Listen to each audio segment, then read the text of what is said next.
and the breath should be able to flow easily.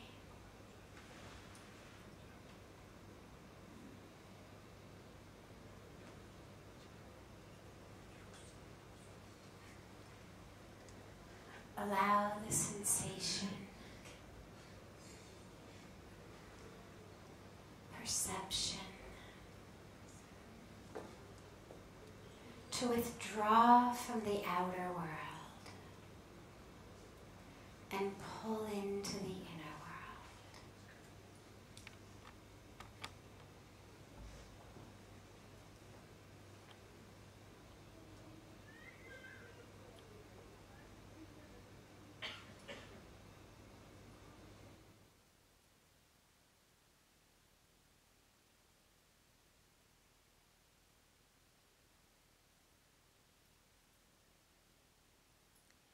Allow the awareness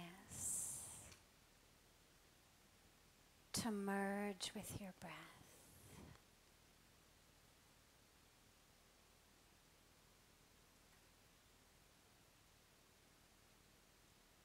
Keep all of your awareness, all of your perception focused on the inner world. If there are sounds or sensations from the outer world,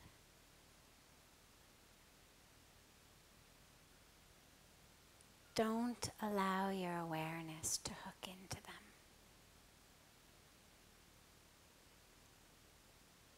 Let them just blow across your consciousness. Like wispy clouds blow across a blue sky on a windy day.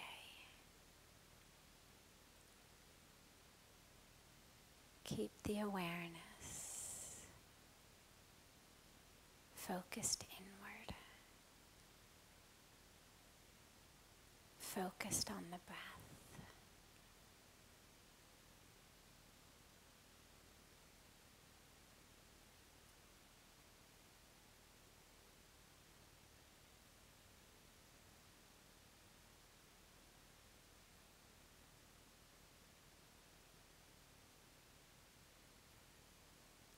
As you exhale, with each exhalation, allow yourself to let go.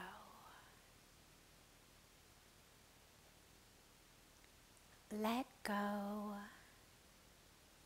of every mask that you wear.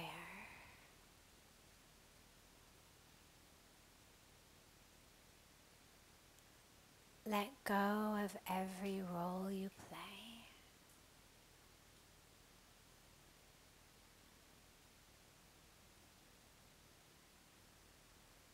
Let go of every identity and personality.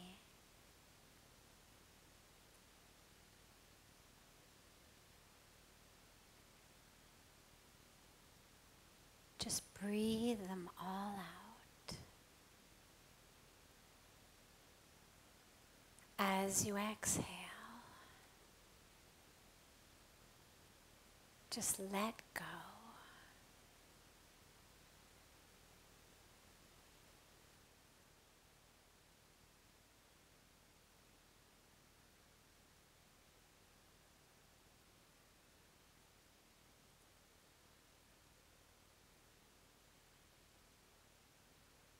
Let go of every tension.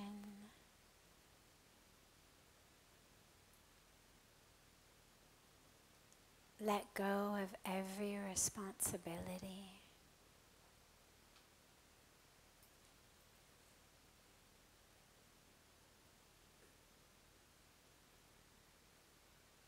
As you exhale,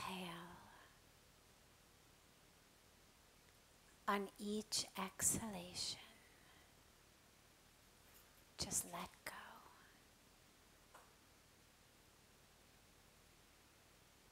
And keep the awareness, keep the focus,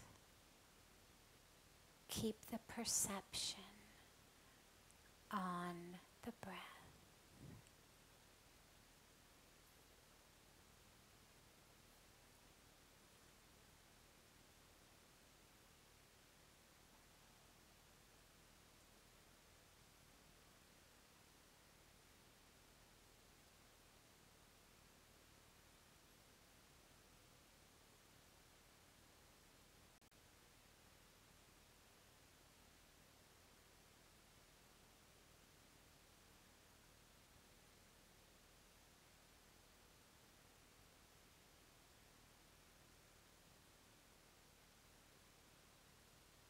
Letting go more and more with each exhalation. Allow yourself to become freer and freer as you breathe out, literally, all of the roles, all of the masks, all of the personalities.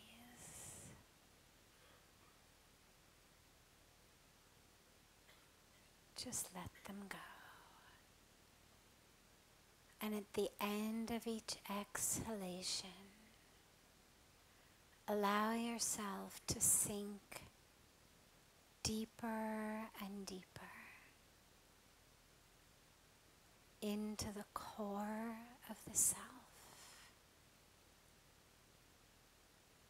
The place free of every role,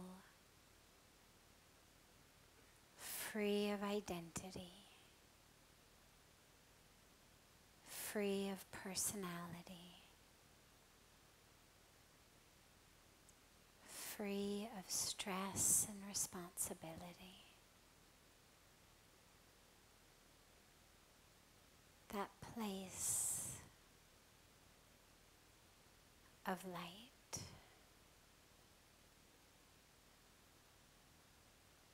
of spaciousness,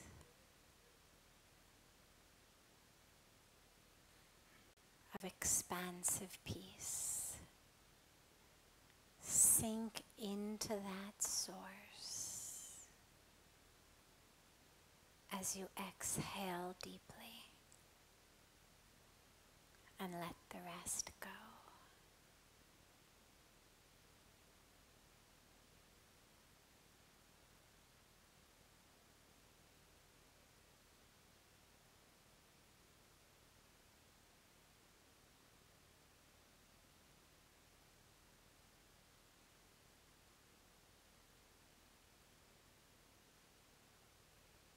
On the inhalations,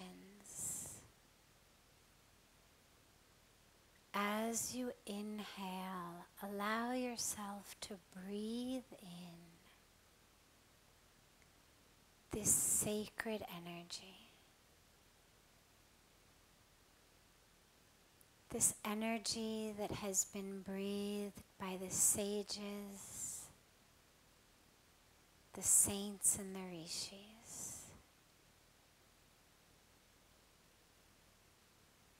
This energy that flows from the heights of the Himalaya,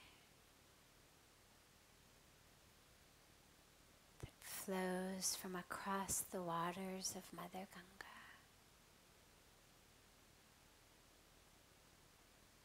Breathe it in.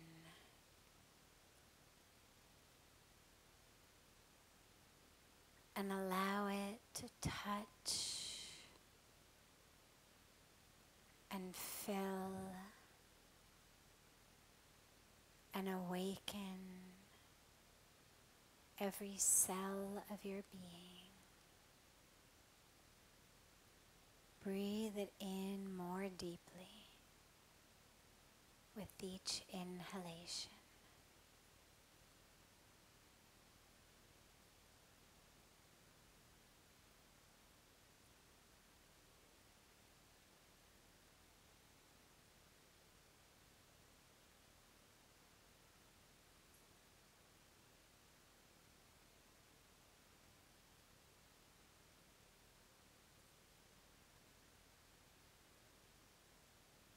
freer and freer with each exhalation.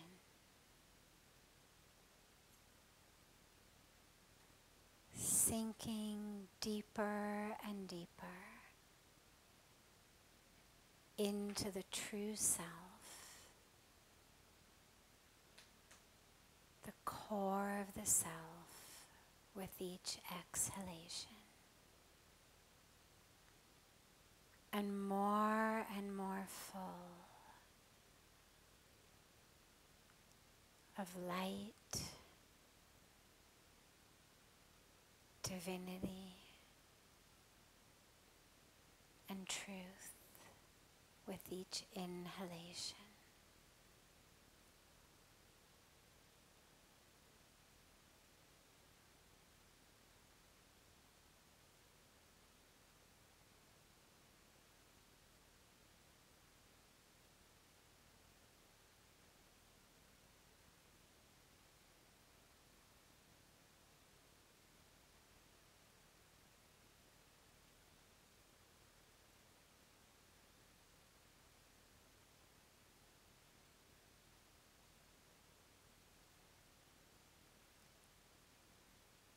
Let each exhalation create more and more space for you to breathe in more and more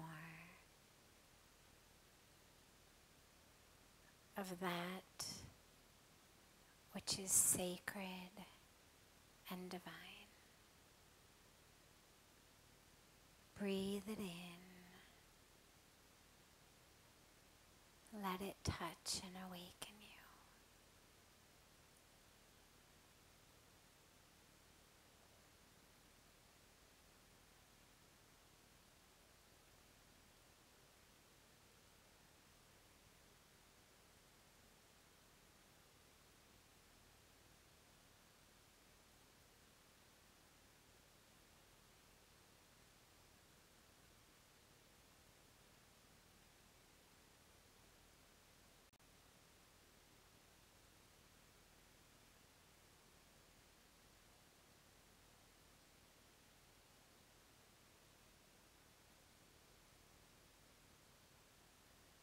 Gently bring the palms together at chest level in Namaste. And rub the palms gently against each other.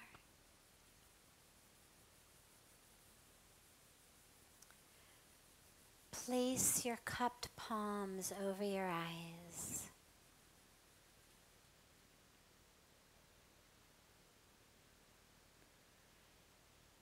Gently open your eyes into the palms of your hands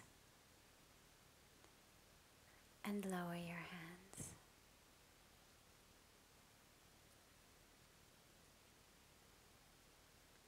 Welcome to Satsang, everyone.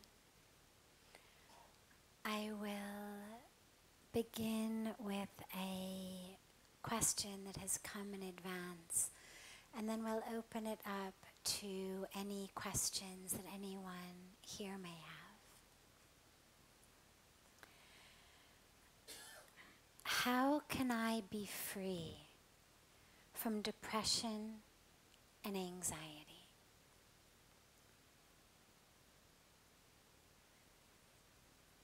Most of that which depresses us is unfulfilled expectations. We want things to be a certain way, and they're not.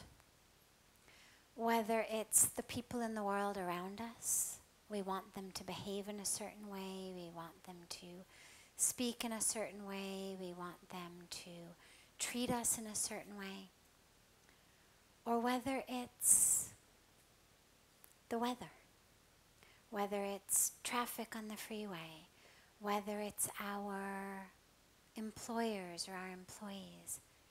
We have an attachment to how things should be. But they're not. Because of course, the world doesn't move according to what we want. The clouds don't check in with us first to make sure we don't have a day at the beach planned or a picnic planned. The traffic doesn't check in with us to make sure that we don't actually have some place to be. And so, if my happiness and my peace is anchored in how things should be, based on what I want, I'm always going to be miserable.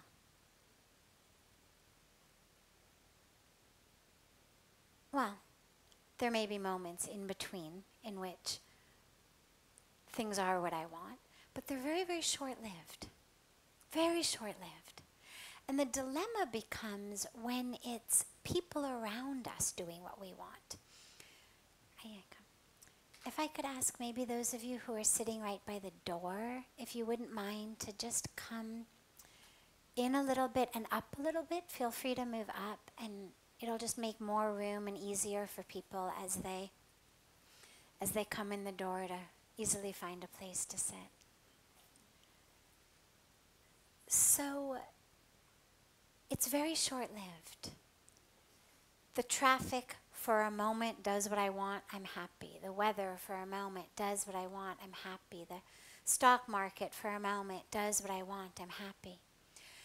With people, the dilemma becomes that even if I can get you to do what I want, if I have to make you do it, I'm actually never really satisfied anyway. This takes it a little bit deeper, but think for a moment. Let's say you are in a relationship. It's a romantic relationship, it's a family member, it's a friend, whoever it may be. That person is not acting the way you want them to. They're not treating you the way you want them to. They're not speaking the way you want them to. They're not doing what you want them to do. So you get angry. They then behave better, okay? In some cases, not all the time. In some cases. But the dilemma is, even in the cases where they do, even in the cases where we actually are able to change another person's behavior, it doesn't actually usually satisfy us. Because the best what we've gotten is behavior modification.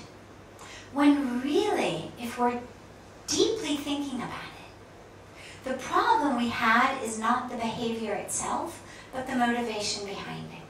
So I'll give you an example.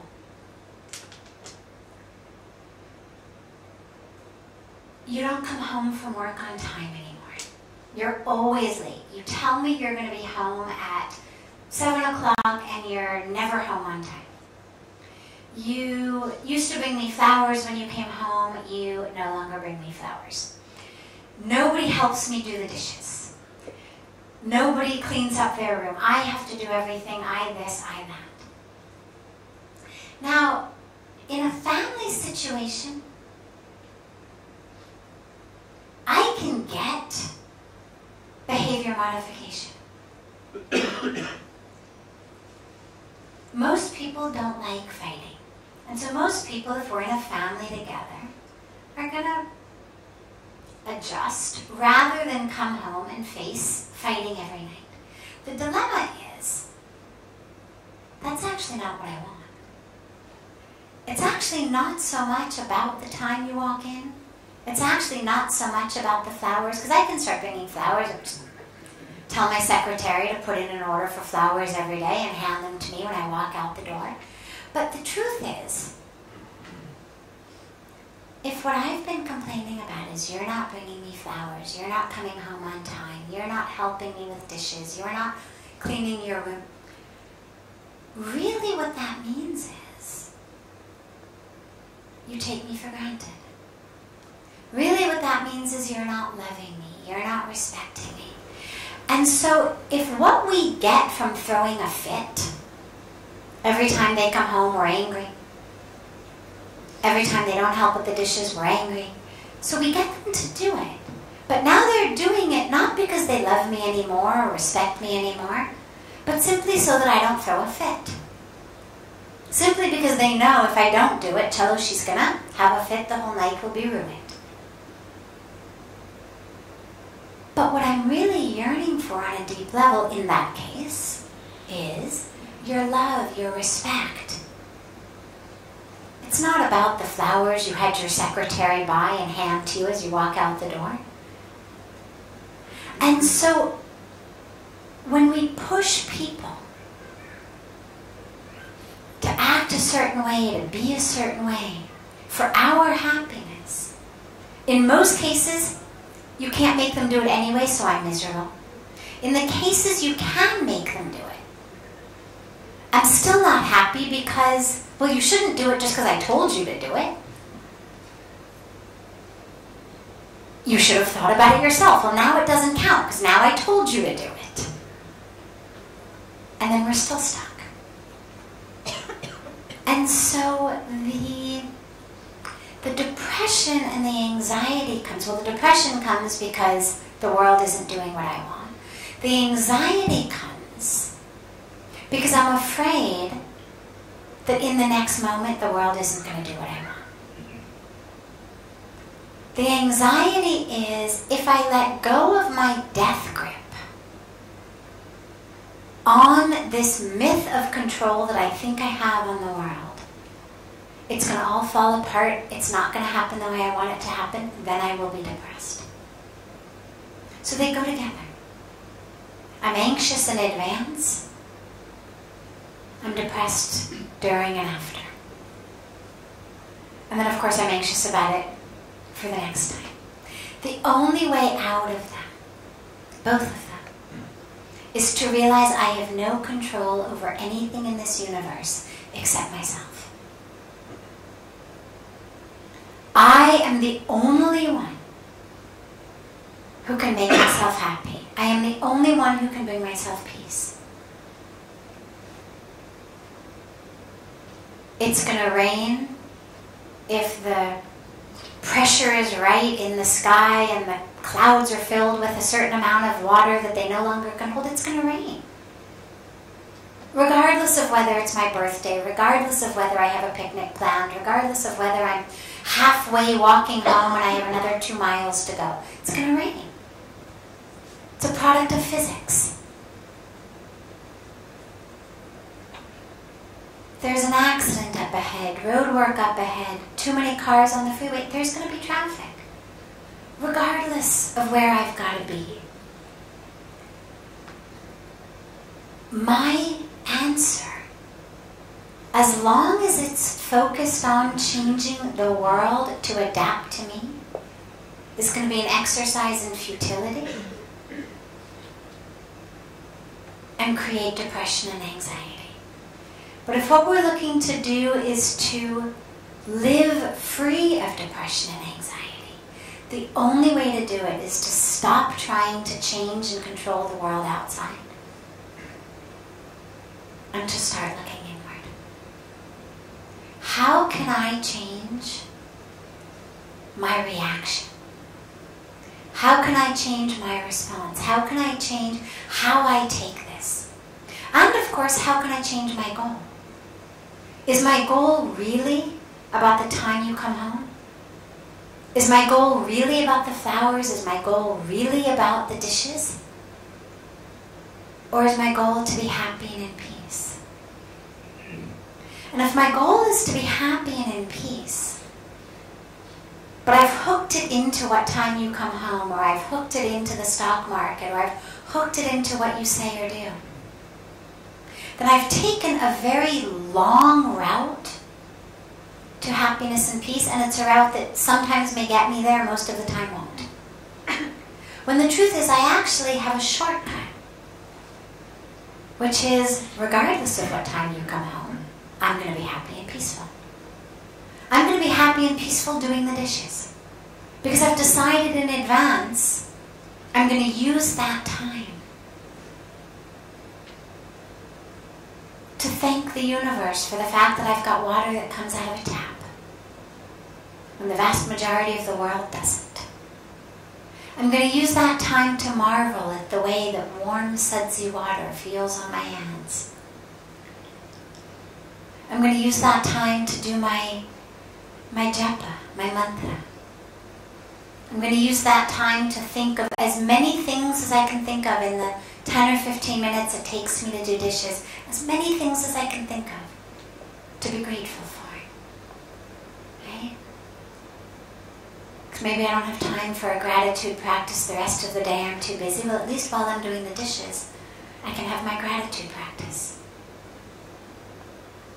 Maybe while I'm doing the dishes, I can do an extra round of jap on my mala. Not with my hands, of course. My hands are in the warm sudsy water. But in my mind. I've decided. It's not about the dishes. It's I've made a choice that I am going to be joyful and peaceful. And if I'm doing the dishes, then I'm going to be joyful and peaceful doing the dishes. And if your room is messy, well, okay. I can create enough space in my joy, that there can also be room for a messy room in it. Not that I don't have a preference, not that I wouldn't prefer you to clean up after yourself, but my peace and my joy isn't so limited, isn't so stuck in a little box that it cannot possibly coexist with a jacket on the floor. That it cannot possibly coexist with you being home 15 minutes late. That's a very shallow, very precarious, actually, joy and peace, because anything can tip me over the edge. I need it to be deeper. And in order for it to be deeper, it has to come from within. It no longer can be determined by the outside world. And so that's the only way to actually be free of depression and anxiety, is to look at what is that I expect from things and people over whom I have no control. What is it I expect? And to let go. Doesn't mean we don't hope. I have a great hope for justice in the world. I have a great hope that people will stop living on less than $1 a day. I have a great hope that 1 billion people will stop going to sleep hungry every night.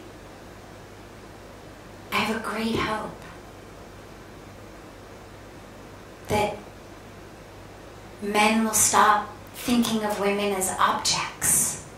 Not all men, of course, and not all women, of course, but that violence against women,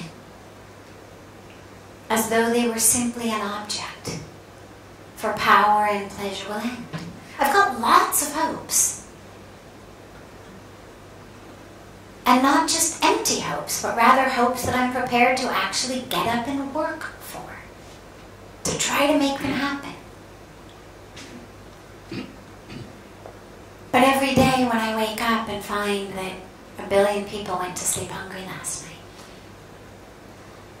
that there are still people living under $1 a day, that women were still raped yesterday, that I don't become so incapacitated by my depression that I no longer can get out of bed, that I no longer can find joy in a sunrise, that I no longer can find joy in all of the other aspects of this universe that are right. Because yeah, there are things that are wrong on a global level and on little individual levels. But there's also a lot that's right. And it doesn't do anybody any good for us to lose ourselves over that which is wrong. The goal is to stay so deeply connected within as the source of joy, of peace, that I can continue to see what's right, to celebrate what's right, while I also recognize what's wrong. It's not a Pollyanna view of the world. I can see what's wrong, and I'm going to work to right it in whatever way I can. but I recognize I don't have control over it. And this is just as true whether what makes you depressed is world hunger or your mother-in-law and everything in between. Because we don't have any more control over one than we do of the other. The best we can do is just be our best, do our best. Work for it. Whether it's peace with your family members, your colleagues, or whether it's global peace. And again, everything in between. But we don't have control over it. And the minute I recognize that, my anxiety dissipates, because the anxiety is rooted in a myth of control. If I know I have no control over something,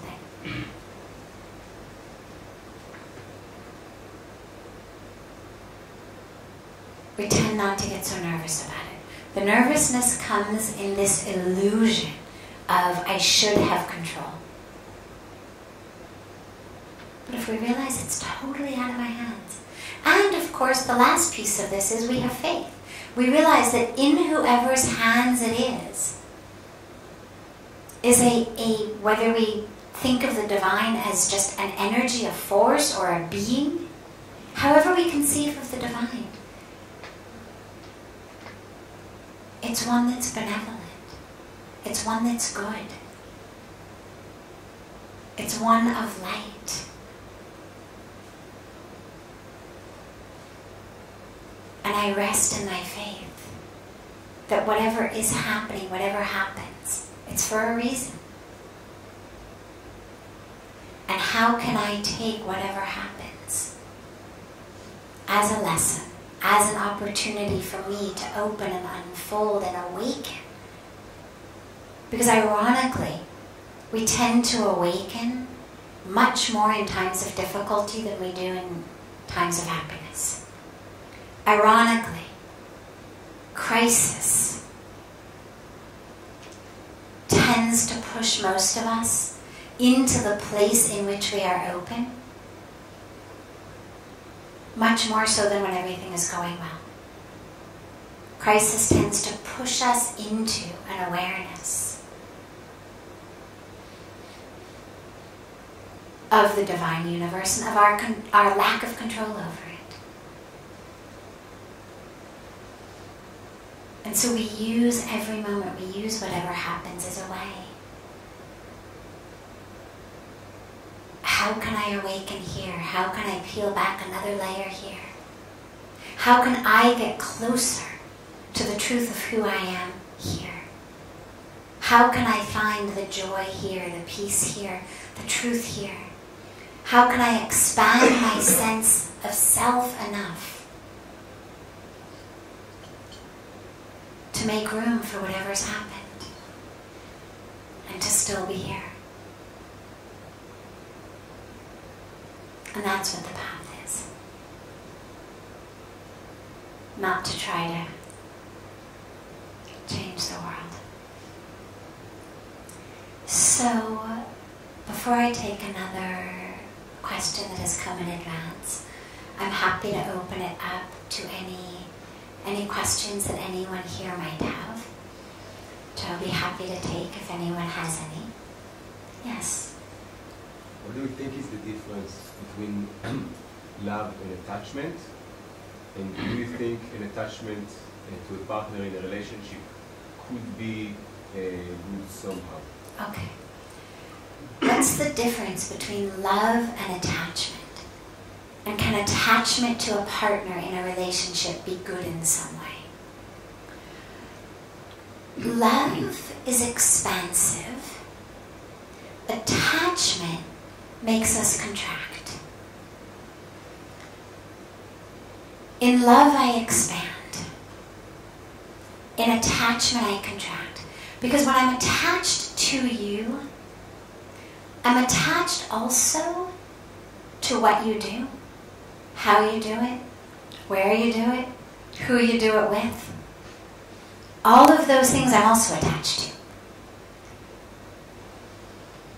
And what that does is it contracts my experience of being alive. Because inevitably, if not today, if not tomorrow, one of these days very soon, the one I'm attached to is going to do or say something, somewhere, in some way, with someone,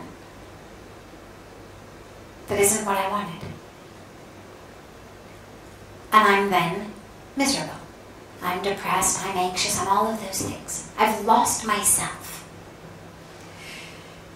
In attachment, I've taken my own well-being and I've literally hooked it into not your soul, not your essence, but what you do, where you do it, how you do it, who you do it with.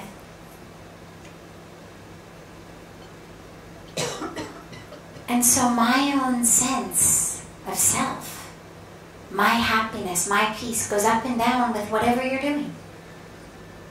You show up early, I'm happy. You show up late, I'm upset. You've got flowers in your hand, I'm happy. You don't have flowers in your hand, I'm upset.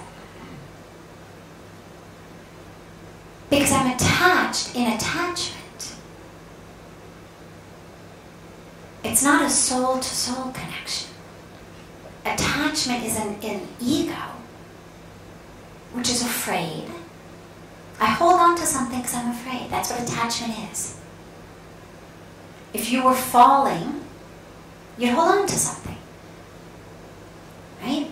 If you're walking down the road, you're about to slip on something, the first thing we're going to do is try to grab onto something. Is there something nearby to hold on to? In fear, we grab. This is why, on another subject, but nonetheless it works here, this is why crash diets don't work. I know this seems like a non sequitur, but it actually pertains. When you starve yourself, the body gets afraid. Biochemically. It thinks you're starving to death. It doesn't realize you're doing this on purpose because you've got, a party next week and a dress you have to squeeze into. It really thinks you're in starvation. And so the body grabs onto all of the fat it has. Because it thinks, oh my God, there must be a famine. Body doesn't know you've got a fridge full of food. All it knows is it's not getting any. So the body panics and it grabs on. And your metabolism slows down. And this is why, even though you may lose a little bit of weight, the minute you start eating normally again, you put back on tons of weight because your whole metabolism has slowed down due to the body's literal fear of starvation and its response of grabbing onto whatever it has. So it's that basic of a response. In fear, I grab. My body does it, my mind does it, my hands do it.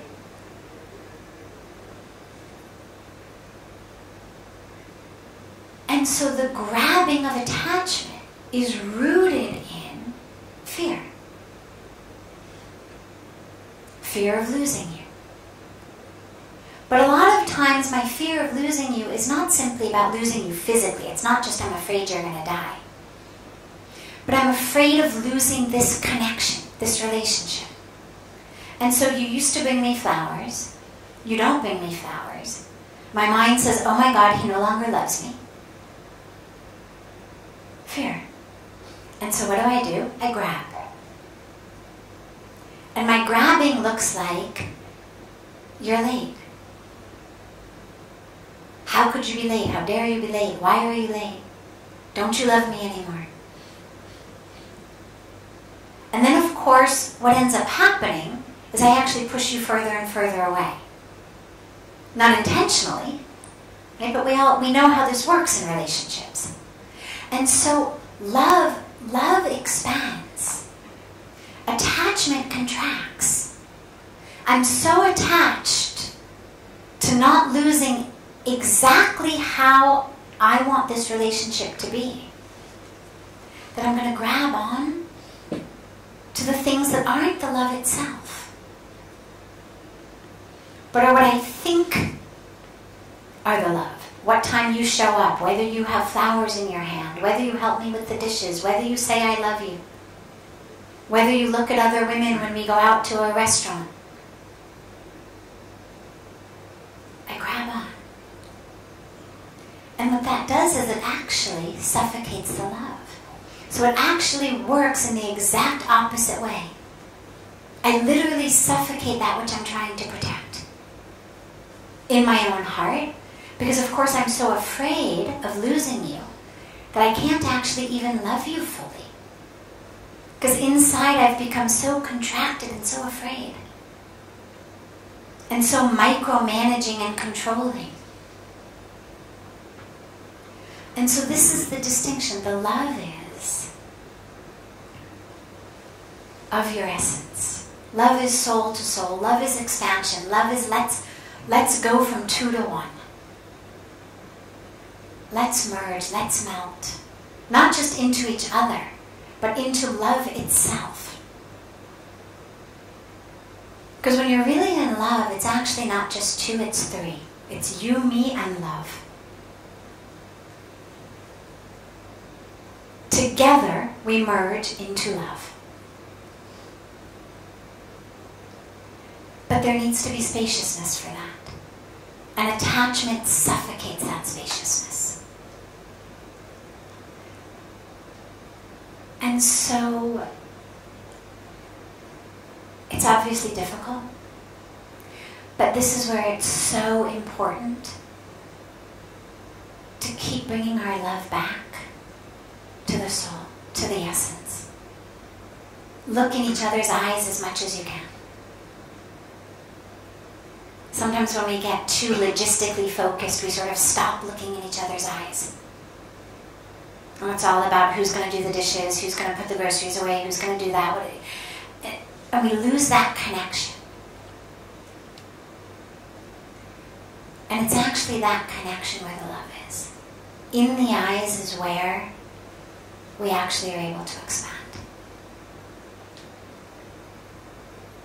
When we're actually able to experience a soul and soul. Spirit, spirit, essence, essence. And now, not being attached doesn't mean I don't care what happens to you, of course. Of course we care. I don't want you to get sick. I don't want you to die. I don't want you to leave me.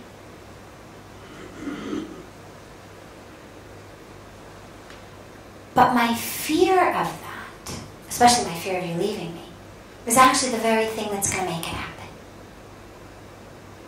Because fear cuts me off from love. And fear of you getting sick or dying certainly isn't going to prevent you from getting sick or dying, as every mother in the universe knows. I mean, has any minute of worrying that your children are going to die or get sick actually prevented anybody from ever dying or getting sick? Right? I mean,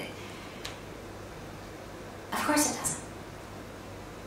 No virus says, oh yeah, I can't invade that body because, the mom is really afraid. It doesn't work. Has zero impact. Literally zero. In fact, the only impact it has would be a negative one because stress actually reduces our immune system.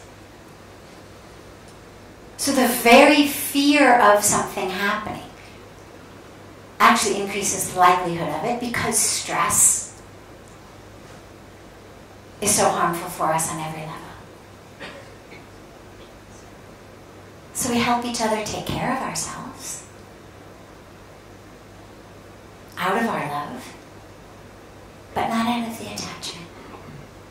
Because attachment suffocates everyone involved. And you want to grow in love, not wither in love. You see sometimes, as we move through the world, you sometimes see couples who have sort of withered in love.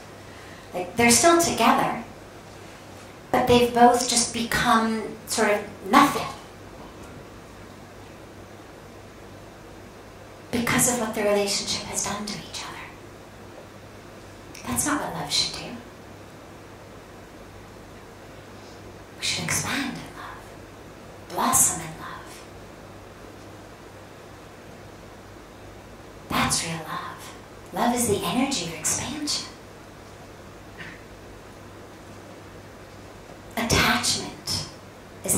energy of withering.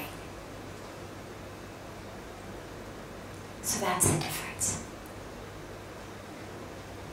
Yes. Wonderful. Have a beautiful rest of your evening, everyone. And we'll see you tomorrow. If you have questions, then